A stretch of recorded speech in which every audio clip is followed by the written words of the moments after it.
February, AD 26. A snowstorm swept down from the northwest, howling against the battlements of Chang'an.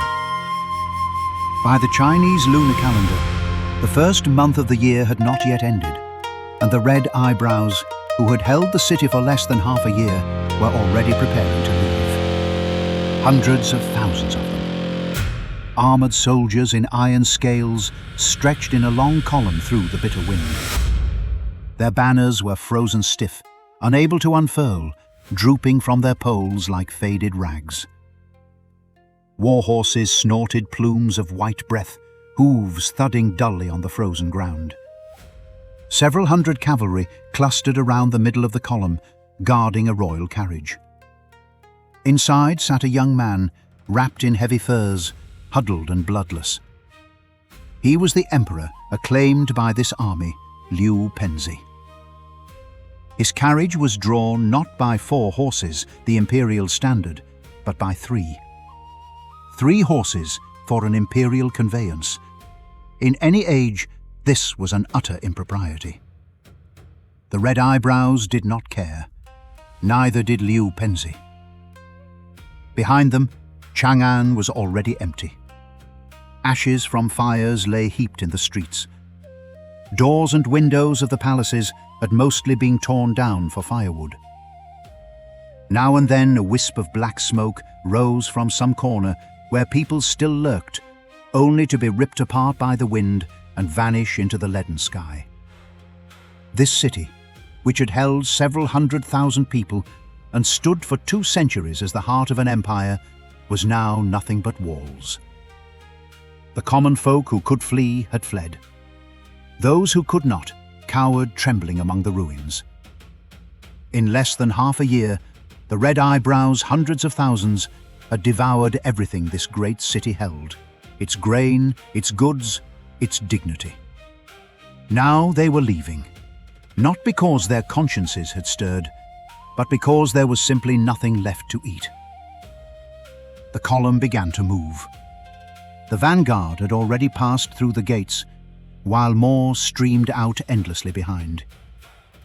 Seen from the walls, the host looked like a black river pouring from the ruins of Chang'an, flowing slowly south. There were so many people that you could not see the end. Most had no idea where they were going, but what did it matter? To stay alive, you had to go where there was food, and Chang'an had none. Liu Penzi sat in the royal carriage in silence. He understood perfectly well that he was no emperor who could command the realm. He was merely one among a million, swept along by this mob and by hunger itself. He should never have become emperor. He was nothing but a poor descendant of the imperial clan, many generations removed from any power. A little over a year earlier, the red eyebrows had passed through his homeland, and, as was their custom, seized the local population, including him and his 2 elder brothers. His brother Liu Gong could read, and was gradually given responsibilities. His other brother, and Liu Penzi himself, stayed with the army to tend cattle. Later, when the red eyebrows went to war against the Gengshi regime and fought their way into the Guanzhong plain, threatening Chang'an, their chieftains decided they needed a member of the Liu clan to serve as a figurehead. They chose him by drawing lots. The red eyebrows gave him the reign title Jianxi. The red eyebrows captured Chang'an, the Gengshi emperor fled, and Liu Penzi moved into Changle Palace, the very palace where his distant ancestor, Liu Bang, had lived when the Han Dynasty was first founded. Not long after, the fugitive Gengshi emperor, fearing for his life, returned to Chang'an, stripped off his outer garments in submission, and presented to Liu Penzi the imperial heirloom seal that had represented imperial authority since the time of Qin Shi Huang. To hold the imperial title, the seal, and Changle Palace, it seemed that this 15-year-old cattle herder had truly become the new emperor of a revived Han Empire. Yet every day he sat in the main hall and watched the red-eyebrow chieftains surge in, argue, bellow, and draw swords to hack at the pillars. One day, one man demanded to be a king. The next day, another demanded an official post. None would defer to the rest. Local officials near Chang'an sent tribute, but before it could reach Liu Penzi, soldiers snatched it on the way. The soldiers plundered the people everywhere. Liu Penzi was helpless. His authority could not reach beyond the state. In fact, it could not even cover the main hall of Changle Palace. While he hosted a feast there, red-eyebrow soldiers dared to kill the gate guards and burst in to seize valuables.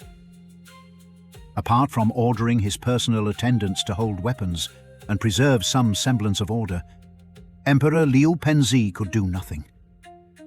The red eyebrows themselves were in no better shape. At the same time they were storming into Guangzhong from the east, Liu Xiu, who had proclaimed himself emperor in Hebei, dispatched his general Deng Yu with tens of thousands of elite troops across the Yellow River into Guangzhong from the north. They represented the court that had made Luoyang its capital and adopted the reign title Jian Wu.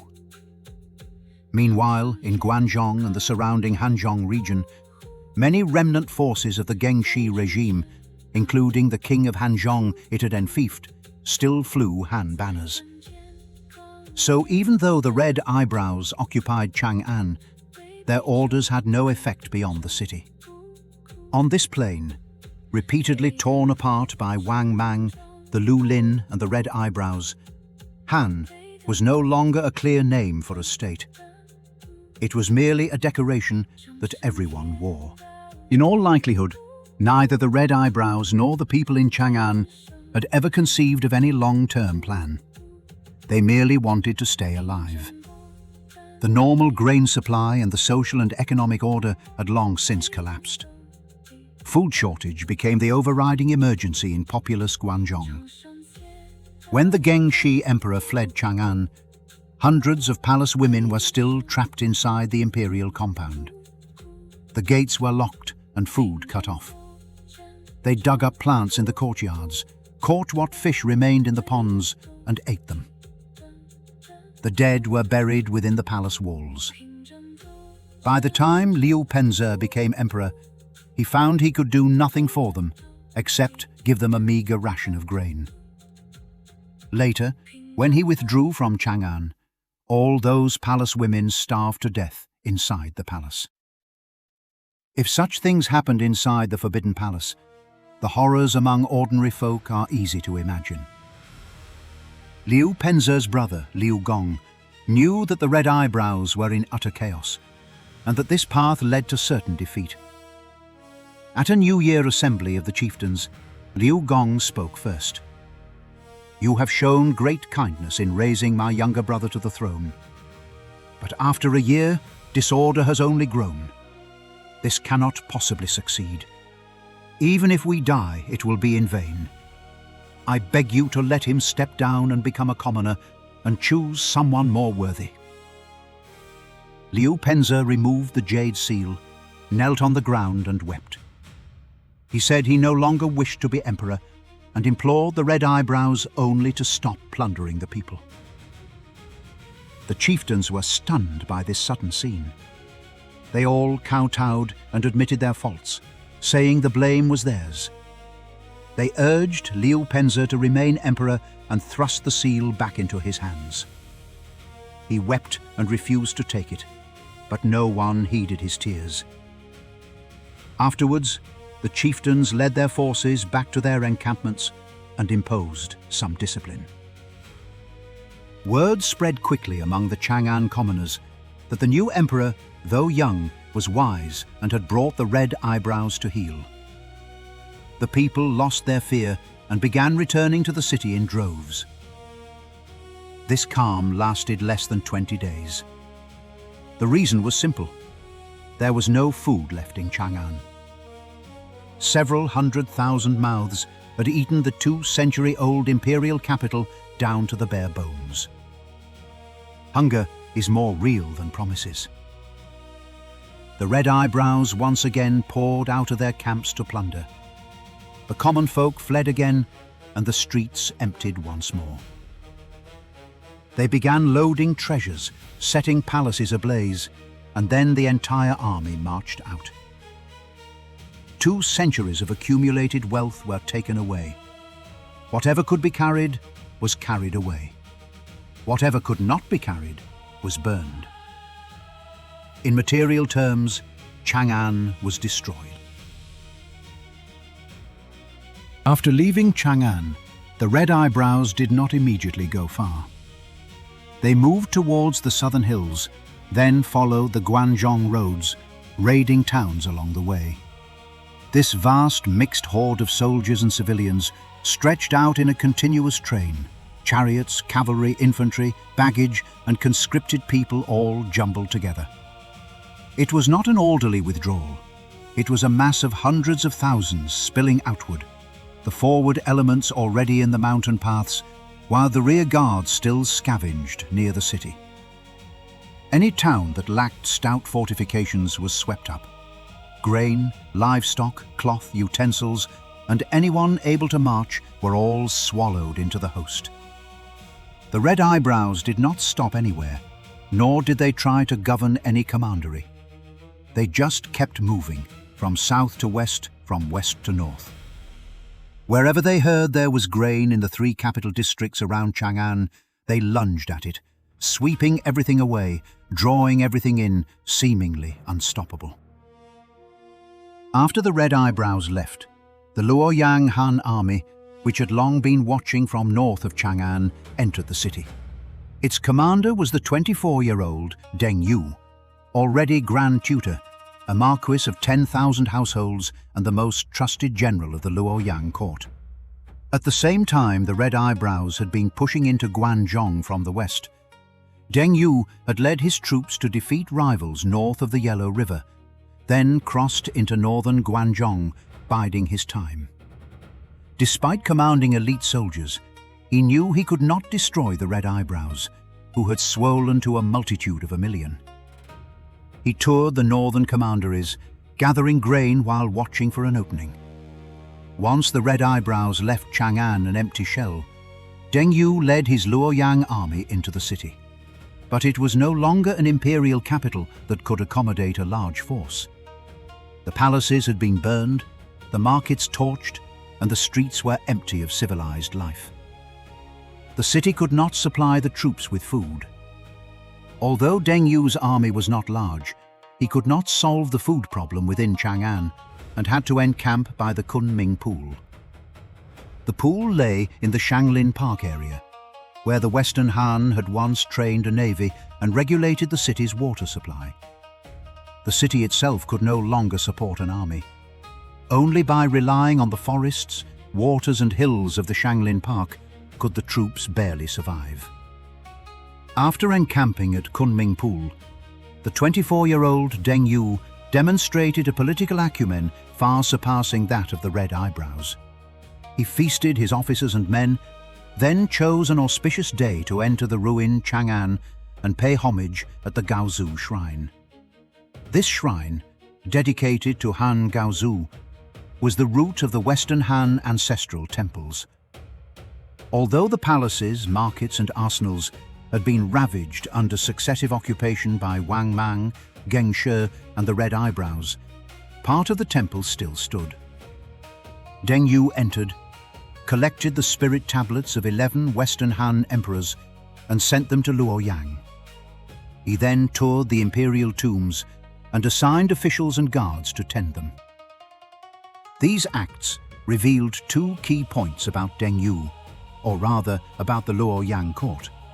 First, the Luoyang court made it its paramount task to inherit the institutional and legal legacy of the Han Empire. Second, at least at this moment, both the court and Deng Yu judged that Chang'an could not be restored in the short term. The red eyebrows had carted off treasure. Deng Yu took away the spirit tablets. What the red eyebrows seized were portable goods to keep their army on the move. What Deng Yu removed was the legitimizing authority a regime must inherit. What the young Deng Yu did not foresee was that once those 11 spirit tablets left the Gaozu shrine, they would never return. Even when the Eastern Han court briefly relocated back to Chang'an at its very end, there is no record of any spirit tablets being moved back. In a political sense, the moment the tablets left the Gaozu shrine was the day Chang'an forever ceased to be the imperial capital of the Han Empire.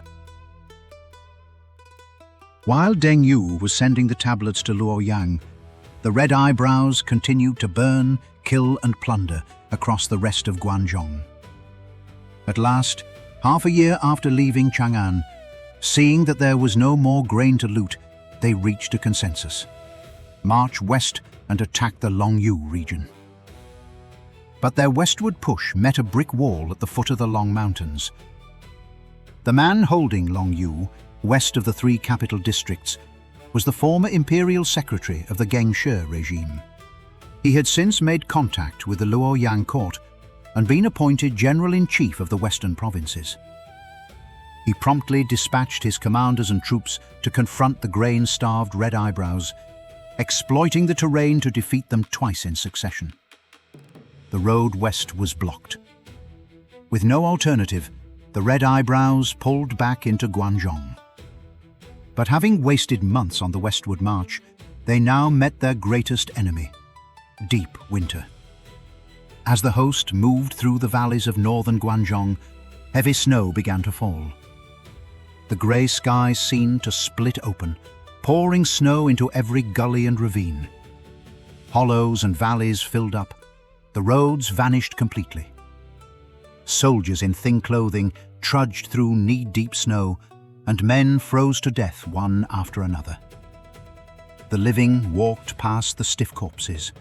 No one stopped, and no one had the strength to stop. Hundreds of thousands were trapped in a frozen wasteland. They could not fight their way west, could not break through north, and while the road east back to Chang'an was open, Chang'an had no food, and Deng Yu's tens of thousands of Luoyang troops were still nearby. The Red Eyebrow chieftains, locked in hunger and cold for some time, finally made a decision, one that would fundamentally alter their character. They headed for the imperial mausoleum precincts around Chang'an. North of the Wei River lay the mausoleum towns of Changling, Anling, Yangling, Maoling and Pingling.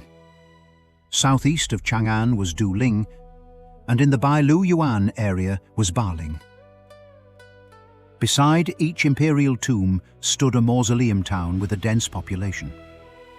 For 2 centuries, these tombs and towns had formed the most sacred and prosperous heartland of the Western Han Empire. Yet the desperate Red Eyebrows began to excavate these tombs.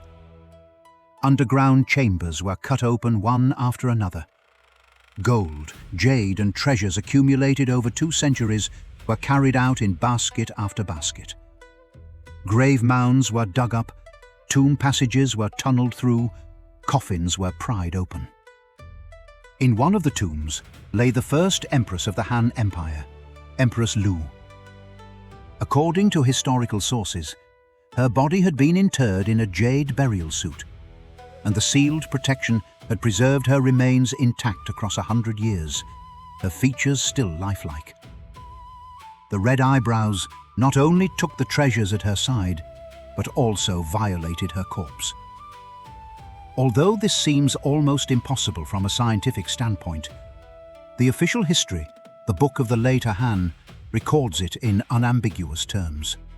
What the Book of the Later Han does not record is the fate of those mausoleum towns. These were no ordinary small towns. They were satellite cities of Chang'an, often with populations of over 100,000. If the imperial tombs themselves were excavated, could the mausoleum towns have fared any better? From this moment on, the Red Eyebrows thoroughly abandoned any possibility of founding a state. An army can burn, kill and loot on the battlefield.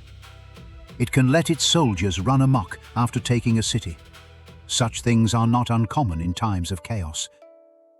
but to excavate the tombs of former emperors and violate the corpse of a former empress. Once such acts are committed, there is no turning back. The Western Han had been founded over 200 years. 11 emperors from Gaozu onward lay at rest on the Wuling Plain. Their tombs were the most sacred part of the entire Han institutional order. More sacred than palaces, more sacred than ancestral temples, for they were the resting places of the forebears. The red eyebrows smashed even this last sanctuary. The Wuling Plain was reduced to scorched earth under the trampling of this army. The common people had either died, fled, or been swept into the red eyebrow ranks. Those once densely populated counties and towns stood with nothing but empty houses. Some villages did not have a single intact dwelling left.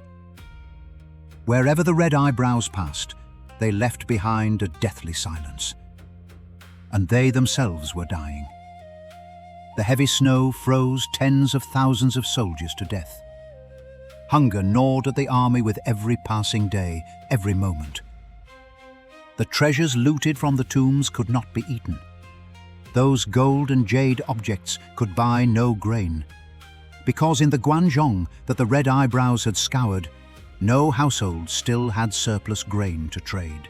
In Chang'an, Deng Yu learned that the red eyebrows were returning east and excavating the imperial tombs. Perhaps to give an account to the Luoyang court, he dispatched troops to attack the several 100,000 red eyebrows. Predictably, his army was defeated. Seeing the red eyebrows' menacing approach, Deng Yu voluntarily withdrew from Chang'an, which had no food to sustain its defense. In the 9th month of AD 26, over half a year after they had left, the red eyebrows re-entered Chang'an. They installed their emperor Liu Penzi in the Gui Palace, where Yiyang and Changle palaces were already ruined. Gui Palace, formerly the eastern palace of the Crown Prince, still retained a faint semblance of its past. There was a subtle irony here. From the Emperor's palace to the Empress Dowager's palace, down to the Crown Prince's palace. The Emperor in Chang'an seemed to be declining in rank. But this was not what mattered most. For the red eyebrows, the paramount thing had never changed: to stay alive. They needed victories, and they needed grain. The Luoyang Han army had not gone far. After his defeat, Deng Yu withdrew to the vicinity of Chang'an, rallied his shattered forces, and kept a close watch on the city. He soon got another chance. To solve the food problem, a red eyebrow general led over 100,000 men out of Chang'an, heading east to attack the Duling mausoleum of Emperor Xuan. But a general of the former Gengshi regime was stationed at Duling with a remnant Gengshi Han force, not to be underestimated. So the red eyebrow commander took the army's most elite troops for the attack, leaving only Liu Penzi and a weak garrison in Chang'an. Deng Yu got this intelligence. Judging that Chang'an was vulnerable, he brought his troops on a forced night march to the city walls and launched an assault. He almost succeeded. His army fought its way into the city, only to run into another red eyebrow force that had rushed back to the rescue. A night battle erupted in the streets. Deng Yu was beaten in the street fighting and driven back out of the city. Chang'an suffered yet another round of military calamity. At Duling, over 100,000 red eyebrow elites first gained success and then fell into a famed surrender trap, suffering catastrophic losses. The red eyebrow general fled back to Chang'an with only a few thousand men. The elite force was wiped out in a single battle. This was the single most devastating day the red eyebrows had known since their founding. From their entry through Hanggu Pass to the capture of Chang'an, they had scarcely lost a battle. Hundreds of thousands had swept away everything before them like a flood.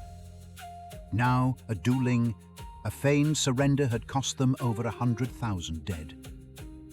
Their formations were breaking apart, discipline dissolving, and even basic battlefield judgment was failing. The ruse succeeded because the Red Eyebrows had lost the most basic wariness towards surrendered troops. They had forcibly conscripted so many people along the way that surrender and rebellion had become routine among them. But this time, the price was more than 100,000 lives. The chaotic fighting on the Guangzhong plain did not end with this catastrophic defeat. The Gengshe Han forces, having beaten the Red Eyebrows, continued to expand their own power in the region. Deng Yu, though driven from Chang'an, still lurked nearby, watching for an opening. The Red Eyebrows, despite losing over 100,000 men, still had a substantial force inside the city. These three forces kept tearing at each other on land that had already been ravaged over and over. And Chang'an, at the heart of the chaos, changed hands time and again. The common people who could flee fled. Those who could not hid in fortified compounds, not daring to come out. The historical record at this point writes a line that sends a chill down the spine. At that time, the three capital districts were in great chaos. People ate one another.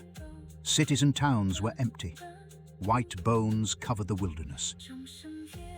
There are no precise statistics for how many perished in the Guangzhong region in the brief 4 years from the fall of Wang Mang's Xin dynasty to this moment. We need only remember that once upon this land, alongside the palaces of emperors, there lived a population of close to 2.5 million people. And now, from the perspective of population, Chang'an had also been destroyed. By this time, the winter was deepening. Despite the shattering defeat at Dueling, Liu Penzi still remained. The main Red Eyebrow chieftains, including Fan Chong, still remained. And the mass of camp followers, wagons, horses, weapons and armor still remained. The Red Eyebrows still numbered in the hundreds of thousands. Only, there was no grain left in the three capital districts. Hunger spread in the bitter winter wind. In the markets, a catty of gold could buy only 5 sheng of beans.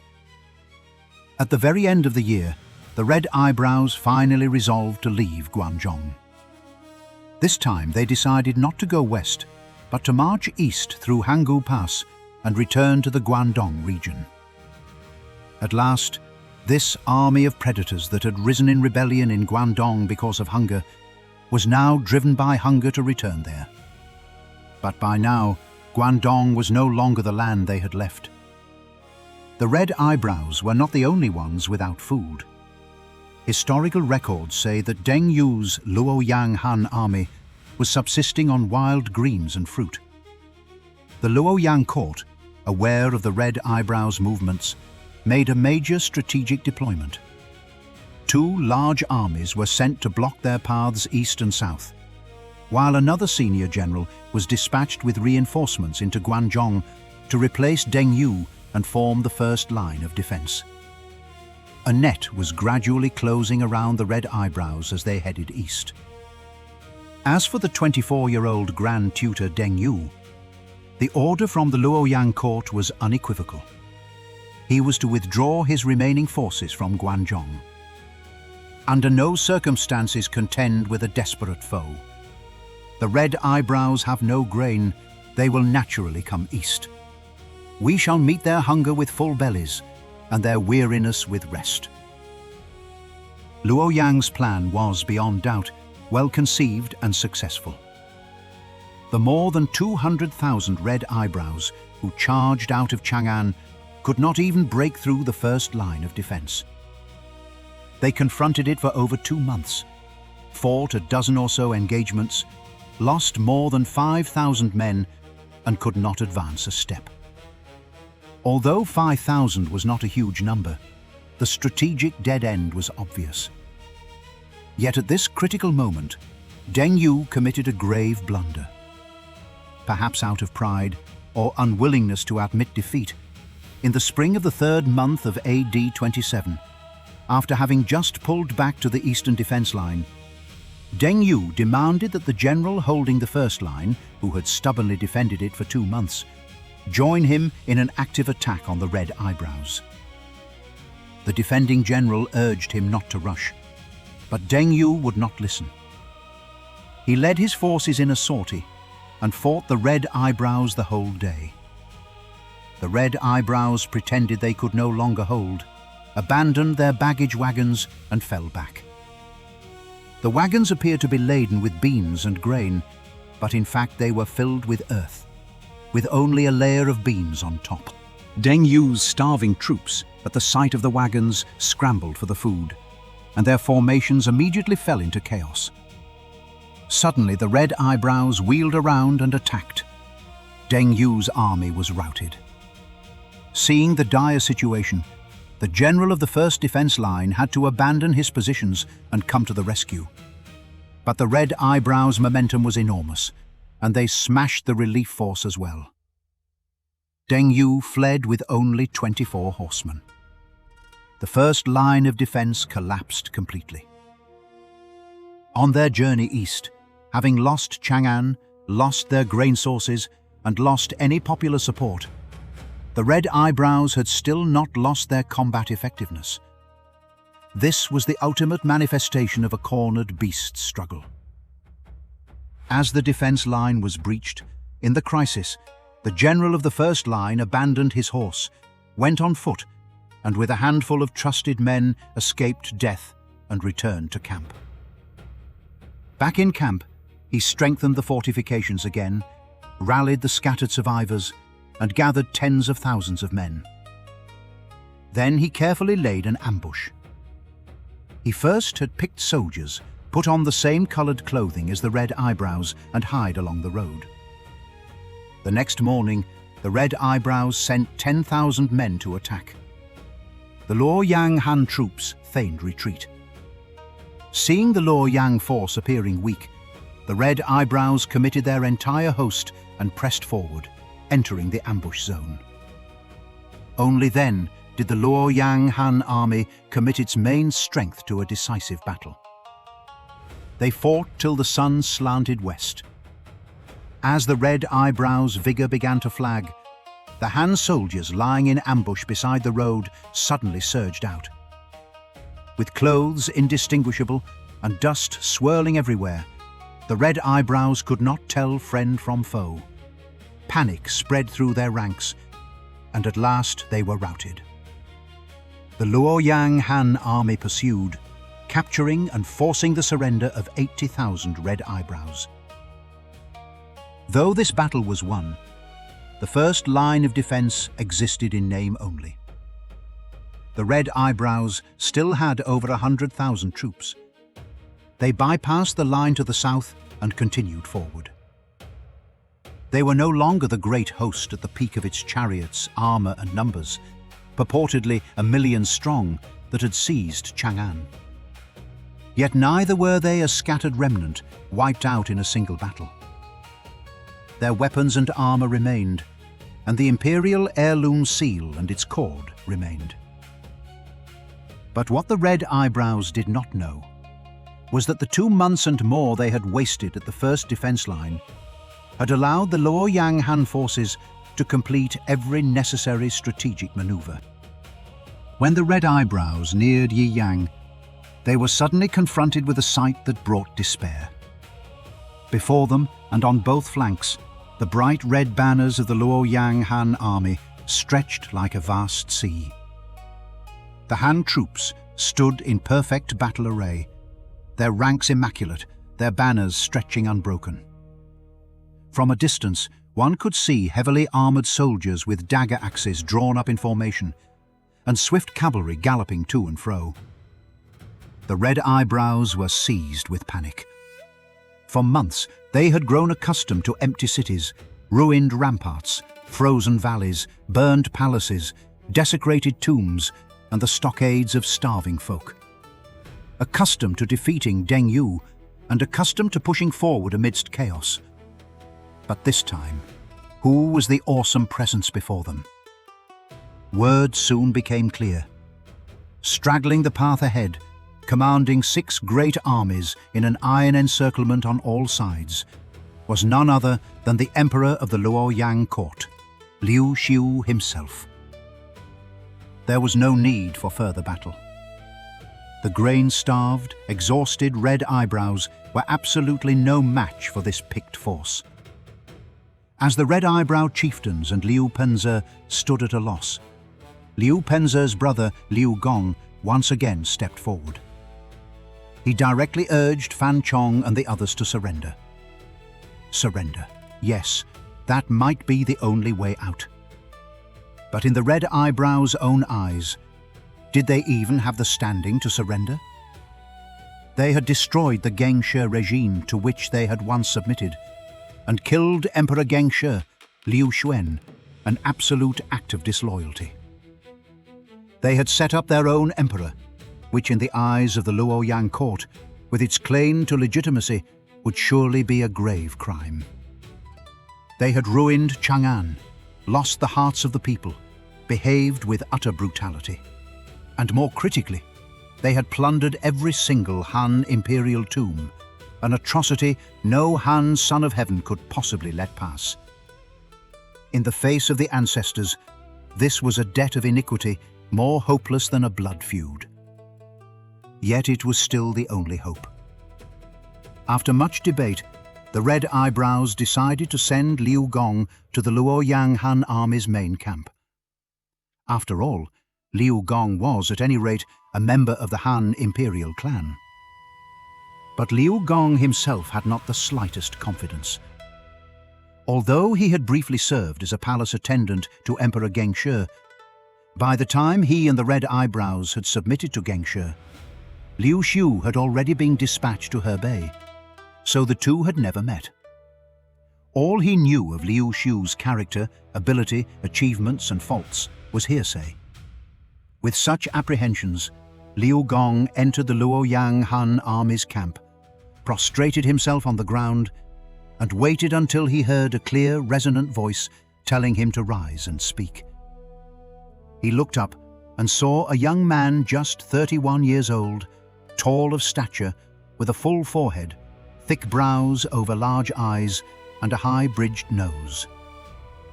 Liu Gong felt a shock in his heart. Was this not far closer to the legendary countenance of an emperor than Liu Xuan or Liu Penzi? But Liu Gong had not come to read faces. Forcing himself to appear composed, he bluffed. The red eyebrows still number 1,000,000. Liu Penzi is prepared to lead them in surrender. How does your majesty intend to treat them? Liu Gong waited for the reply. He waited for the answer from a man he did not know.